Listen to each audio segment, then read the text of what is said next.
Alright, welcome back to another Dragon Ball Super Card Game video, and today is a little bit different.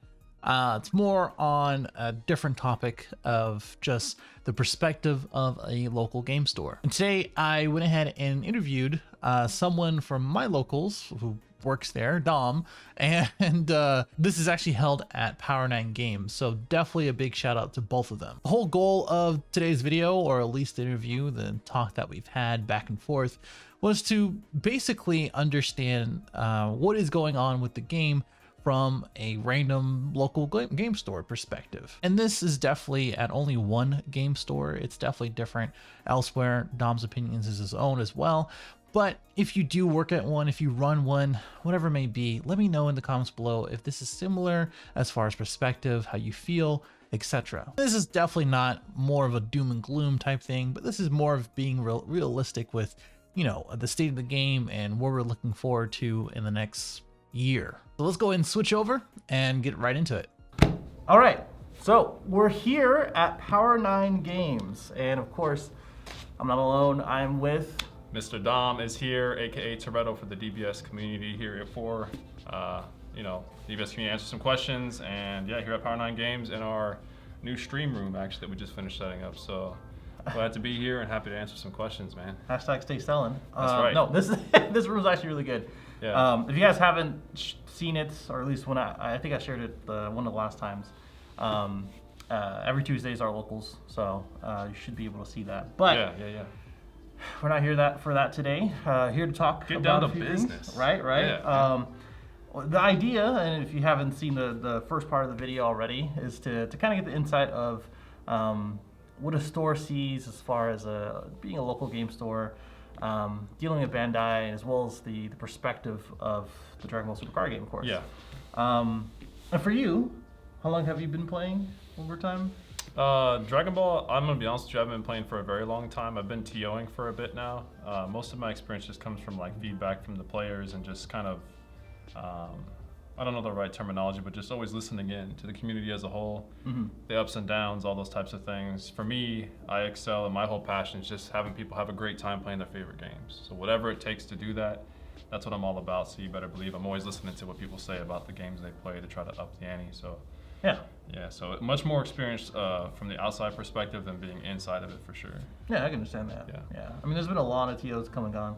Yeah. People who have been around from the ARG days and have dealt with different things in the community and Bandai and things like that. But I mean, as it stands right now, would you invest into the game? Like, would you actually start doing more with it as far as like on a play basis or a player basis, or? I think it's tricky to say because like I'm more of an optimist where I like to see the good in things, and I can see so much good in Dragon Ball. But ultimately, if I had to be honest with you, the answer to the question is no, because if I would have done it already. Right. I made like a very casual deck at one point. It's like a little Bardock, like aggro deck, and had some fun with it. Like beyond that, I never went back to invest in it though, because for me it just was. I mean, we'll probably get into it more of the questions, but it just didn't feel like I had the time or the money or the energy to invest in a game of its caliber. It's definitely, to me, a game where like you have to invest in it and make it your mainstay, like your main thing that you play. It's not something that you can just jump into and play easily. I agree. In order to respect it and fully enjoy it. Yeah, it's kind of hard because you know, we'll probably talk about that as well, and the casual aspect and everything else like that. But like from my perspective, just on that, I feel like, you know, I can hop onto like Digimon or even now Master Duel, a little bit more relevant now, and kind of understand the decks I used to play, and it wouldn't be too bad, even though Yu-Gi-Oh is kind of a different beast. That's for sure. Yeah. But Digimon, for instance, that's an easy pickup, right? Yeah, like, and you can kind of go back and be like, oh okay, there's some new stuff. But for Dragon Ball, you're completely right. I think, you know, there's a big aspect of that, of learning things every set, and like even being just a new player. Skill cap and point of entry is extremely steep. Yeah. Like whereas Digimon's kind of like a plateau that kind of happens, like you need a certain level of trading card game skill. Yeah. But even if you've never played one before, it kind of eases you in. Right. And you can have fun just playing a few games, even at the competitive level during tournaments. Basic deck you can throw together pretty quick. It's not to say it doesn't have its own challenges, but for sure. Dragon Ball is more like like you approach it like with like a wall. Like you gotta get with it, and like that intensity is good for some people, but for the masses, I'm not so sure. I'm guessing, from what we're saying, it's just more of a competitive game. It is a very competitive game. It is a very competitive game, which is beautiful for those people who are competitive. But for the majority of people who invest in and play a lot of games in this store, especially, it's more of the casual element, and then you can get into competitive if you choose to, kind of like an on-ramping system. Yeah. Like, and from a game store's perspective, assuming that other game stores do the same thing, that's kind of what you want as a ramp. You have your casual players who can then start playing at a more higher tier, and then ultimately start playing in tournaments even outside of your store at a very competitive level to enjoy themselves and feel good about themselves for their skill set if they want to take it to that level. Yeah. So pretty much, yeah. I do agree with that, and that's the other part. I do think. And not to rag on any other card game. No, Digimon for me is more of a casual game, and there's a lot of RNG for me at least. You draw the wrong things, it feels bad type of thing. Yeah. But I understand that, and that's what makes it casual for me. Right. I can understand that. Right. For Dragon Ball, it's more of a marathon. You kind of go back and forth, and there's so much going on. Yeah, man. So do you think there is a casual aspect of Dragon Ball, and why not? I think there can be, but it's like once you've tasted it for its competitiveness, you can't ever go back, so it's like one of those things that are tricky where you got to be patient enough to kind of step down a notch to teach someone who is new create a casual format, if you will. Like, hey, here's some really basic decks that I threw together to play with my homie who's brand new, just to have fun and teach them, you know what I mean? Versus this is my top tier deck that I come prepared, every week to try to get first place, to do my routine weekly event to get my store credit, or try to go to Nats with it or something like that. It's just a different world, and I think it's hard for somebody who's so used to practicing and trying to be the best to take that time to invest and step down to a casual format. Just doesn't seem ideal. Yeah. Like I don't know anyone who would want to do that personally. It's hard. It's a hard decision to make. It's a hard responsibility. For sure.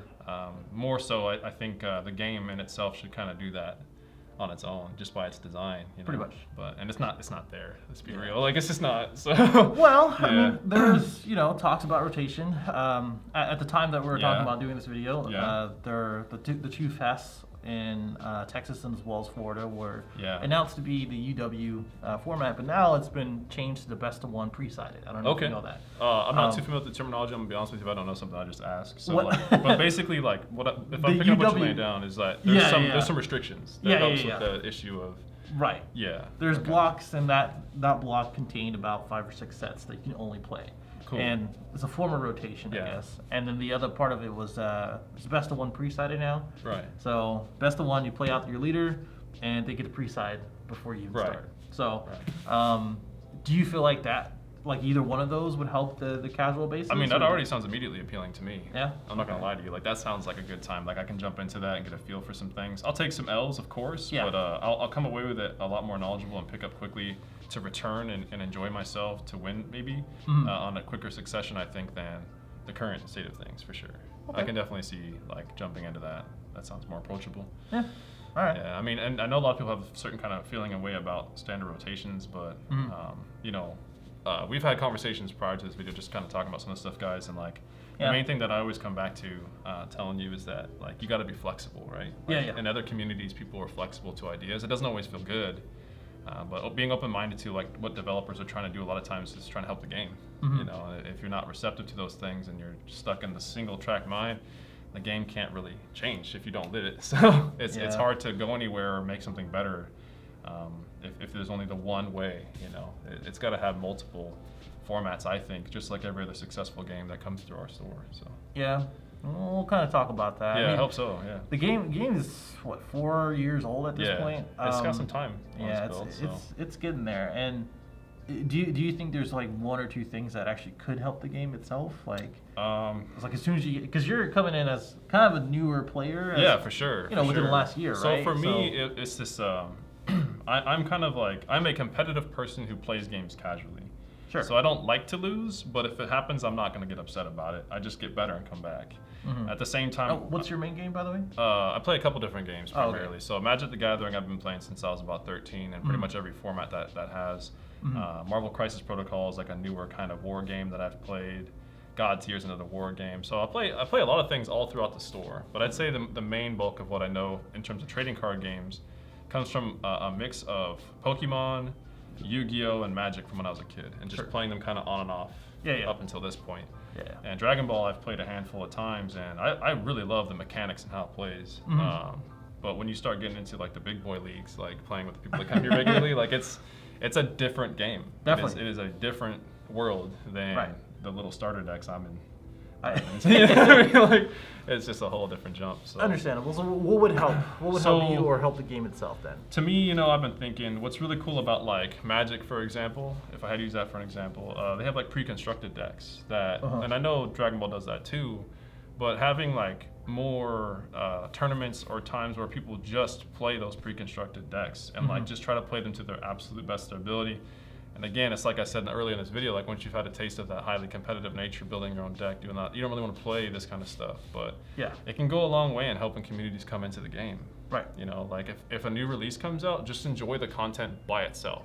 That's what happens in Magic. We'll have nights where we do pre-release kits, and we just crack those packs, trying to make a deck out of it, and only play the cards that came out in that set for the night. And just try to eke out any little bit of enjoyment we can out of that. Only those cards specifically, for example. Right. Rather than trying to just merge it right away into whatever our previous deck was to make it min-maxed and as powerful as possible, and then kind of put to the wayside like 90% of the other cards that got put thought into being created. Like there's a lot of fun to be had and investment worth making, and the time that gets put into these other cards too, I feel personally. Just for the sake of fun. So just remembering to have fun, I think, is my biggest suggestion. Yeah, sure. That's something that we need to remind ourselves as far as community, I think. So on the store aspect, what about distribution? How does that go? Or your experiences? Communication with Bandai is very minimal. Most of the time, when we get information, it's like right before something's about to happen, or if we got like a slap on the hand for something. So it's not really like a friendly, open relationship, to be honest. And so Bandai, you're hearing this, like I don't mean any disrespect. It's just it's the way it is. It can be improved. The communication can be improved. We do everything we can to try to do things right on our end, and just reporting system with something called Cardass. To get our tournament packs in, you got to report players that are playing the tournaments on time and be really strict. Things like this, we get a lot of product in to try to help the community, but there's that kind of difficult thing that's happened recently with the docking issue and delays, COVID.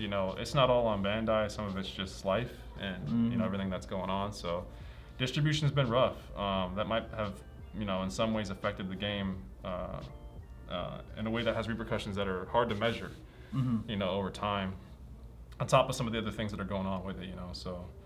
Distribution, it's a tough one, man. I'm not gonna lie to you. So how long or how far in advance do you have to pre-order again? So for us, it's like a 6 month like in advance kind of thing, if not more. And a lot of times when you're ordering product, we talked about this before too. You just get like a really coded name. Like you don't know what you're buying. You don't get to look at it. You don't know what's inside the boxes. You don't know what cards you're buying into. You have to just pray that it's not a stinker, like that it's a good set and people are going to want to buy it. And that's it. Like that's all you get. You'll find out that there's going to be like the little premiere pack things that most people don't really care about, let's be honest.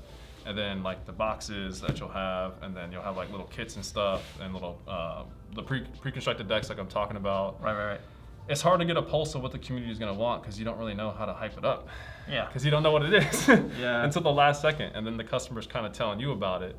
They're getting excited about like where's the cheapest place they can buy it because it is a hyper competitive community. They don't care about as much loyalties to buying it from a certain store or not. They just want to get it cheap so they can play their friends and keep up. But it makes sense as a consumer. I 100% understand. Like I would do the same thing. I don't blame the community at all. The thing that's kind of sad though is that like if we're gonna support a community with our local game store, we gotta cover the expenses of having a local game store. You know what I mean? So, and the margins of selling singles is not a business you want to be in.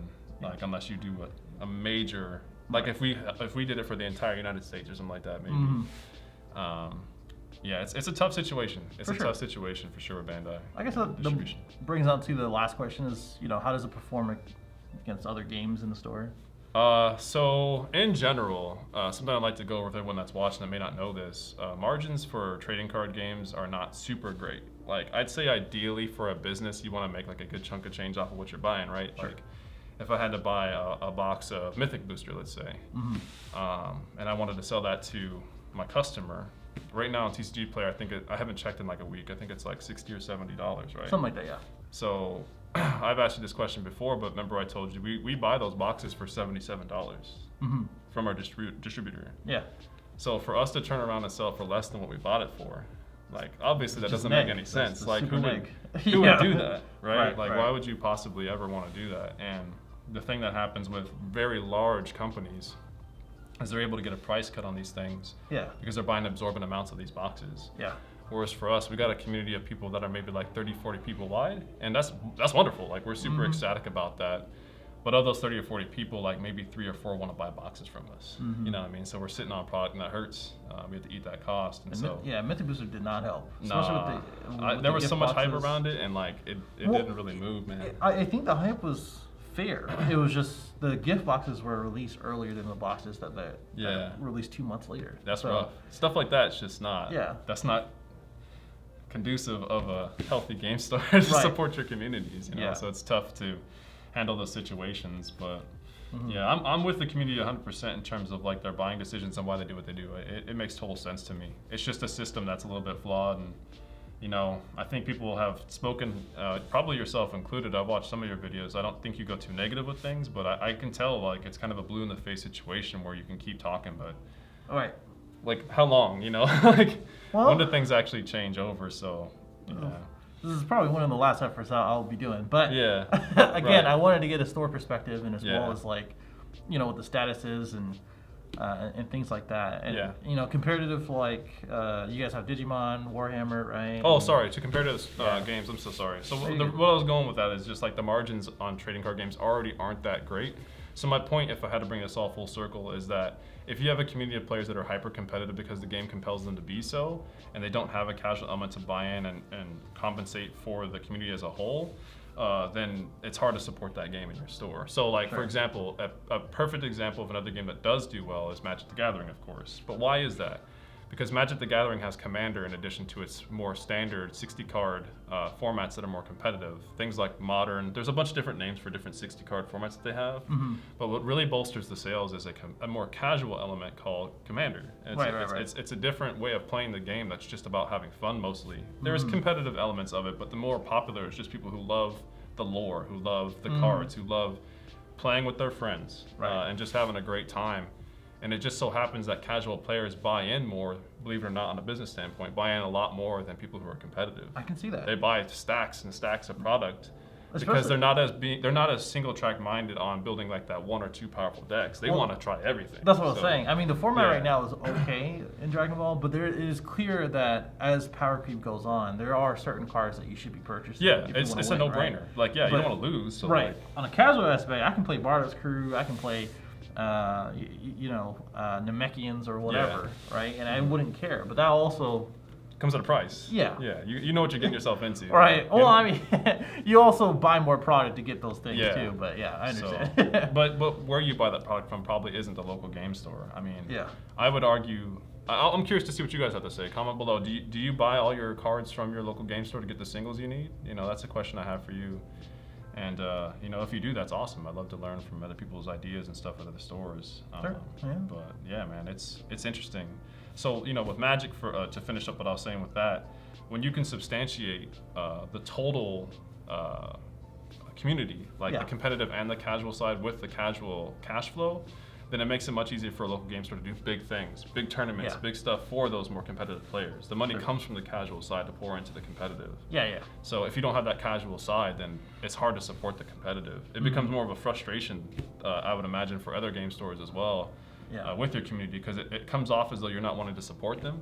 When wholeheartedly, DBS community, we love you guys. Like, we want to do anything we can, but if it doesn't pull the weight, like we can't, we can't substantiate putting a bunch of money into it. So. I think that's definitely on Bandai I've said this before, to advertise and promote, to actually get more people to come in. Yeah. And to have more official formats that we were talking about before, so that way they can actually buy into those. Yeah. They can come here to buy those things, and they can actually play in these things. Well, ultimately, they just need to make it fun to play these other formats. Yeah. Clearly, it's not, because if it was, then people would be doing it.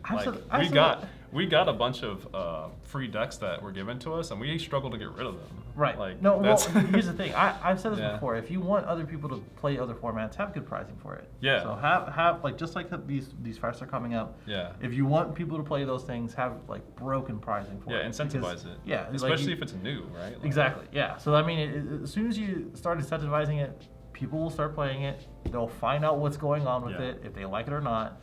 More often than not, if you test it and you actually understand and you do the R&D for it, they're probably gonna like it. So I can attest to that, because like something I've designed myself in the league. Oh, sorry, I already gave away what it is. Yeah. The players in this community know that I made something called Dragon Ball Super League, and it's in Season 2 right now. And what we do is we have people sign up and play anytime they want, anywhere they want, for a week span of time against their opponent. Yeah. To practice playing best of 3, where otherwise they wouldn't have time because maybe they have kids or work or whatever. Mm-hmm.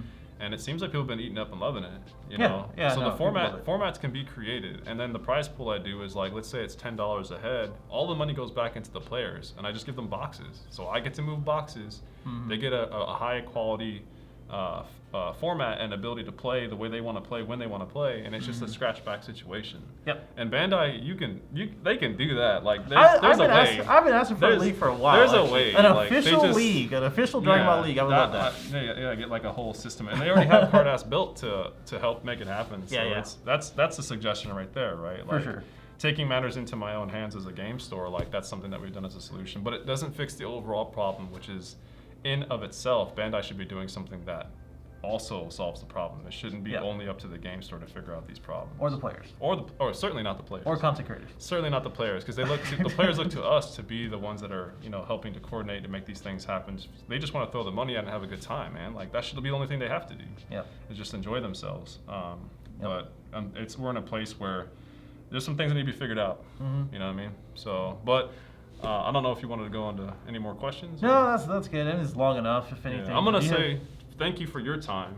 In closing. This is all you. You did all this, man. This is a story. You work here. I want to finish off by saying I wish the best for this game, and I hope that things turn around, because as things are going, to me, it's not looking great in terms of the longevity of the game, because it's just that one track, there needs to be something that's different to change things up. That casual some element of being able to substantiate for the competitive side of things is going to be a big help.